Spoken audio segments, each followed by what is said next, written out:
তৃণমূল কংগ্রেস কার দায়িত্ব আছে আর কার দায়িত্ব নেই সেটা আপনার ববি হাকিম আর পার্থ চ্যাটার্জির লড়াইয়ের মধ্যে আমি যাবো না।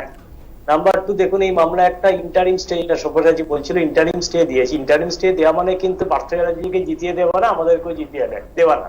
একটা ইন্টারিম রিলিফ হয়তো পার্থবাবু পেয়েছেন, যে পার্থবাবু ইন্টারিম রিলিফটা পরবর্তীকালে আমরা অনেক মামলা দেখেছি 4 সপ্তাহ পর সেটা আবার ভ্যাকেট হয়ে যায় এবং তারপরে অন মেরিট হিয়ারিং এ আবার সেই স্টে আবার কার্যকরী হতে পারে।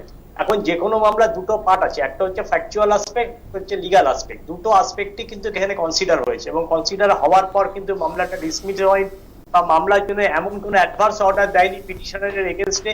অতএব আপনারা একটা স্টে 4 সপ্তাহ চলবে এবং ম্যাটার যেহেতু সাবজুডিস অনারেবল হাইকোর্টের কাছে, সেহেতু এই ব্যাপারে আট বাড়িয়ে মন্তব্য করাটা আমার মনে হয় মূর্খের কাজ হবে, কারণ আমি একজন আইনজীবী এবং আইনের ছাত্র। শুধু একটা কথা বলে আমি শেষ করবো। আপনার মনে আছে বিধানসভায় একটা সময় পার্থ চ্যাটার্জিকে জিজ্ঞেস করা হয়েছিল যে একটা অন্ধকার ঘর করে ভরবে। পার্থ চ্যাটার্জি বললো যে একটা মানুষ সে 100 টাকা দিয়ে একটা ঘরের ঘর নিয়ে এলো, ঘর বললো না। আবার 100 টাকা আবার তুলো নিয়ে এলো, তাতেও ঘর বললো না। একজন লোক 5 টাকা দিয়ে একটা মোমবাতি নিয়ে এলো, সেই মোমবাতির আলোতে সারা ঘরটা ভরে গেল। তো বিরোধীরা প্রশ্ন করেছিল যে এই বাকি 95 টাকা কোথায় গেল, পার্থবাবু চুপ করেছিলেন। আজকের এই 95 টাকার জন্যই কিন্তু কলকাতা হাইকোর্টে মামলা হয়েছে। আমি